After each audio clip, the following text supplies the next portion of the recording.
হ্যাঁ গো, আজ হোটেলে কি কি রান্না করবে ভাবছো? অ্যাঁ ভাত, ডাল, বেগুন ভাজা আর মোচার ঘণ্ট, সাথে একটু পায়েসও থাকুক। বেশ বলেছ। আমি তবে বাজারে যাই নাকি? কি কি আনতে হবে একটু বলে দাও দেখি। হ্যাঁ শোনো, ভালো দেখে 1 কেজি বেগুন আর কয়েকটা মোচা এনো। আর দেখো তো বাজারে লাউ পাও কিনা, কাল লাউ চিংড়িটা রান্না করব। সবিতা আর রতন এই গ্রামের সুখী দম্পতি।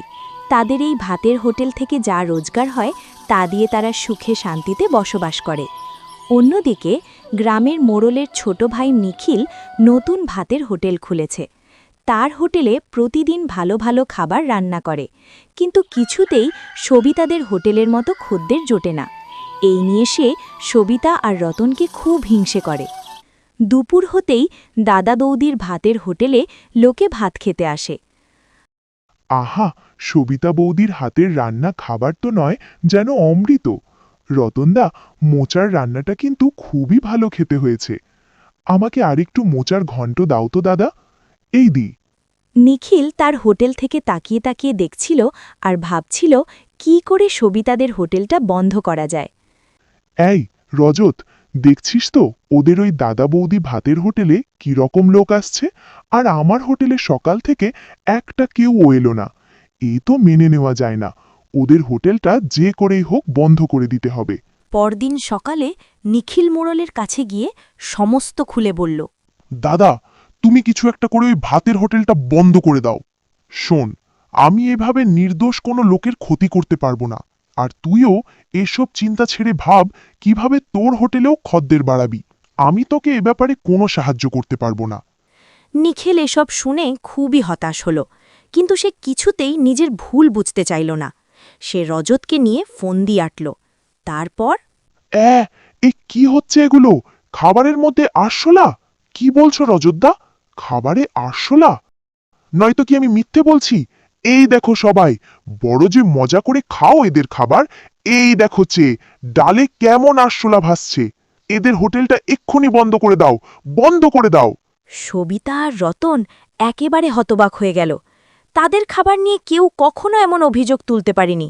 আর আজ কি না, এমন সময় একটি ছেলে যে হোটেলে খাবার খাচ্ছিল সে কথা বলল। থামুন আপনারা। ওই লোকটা মিথ্যে কথা বলছে।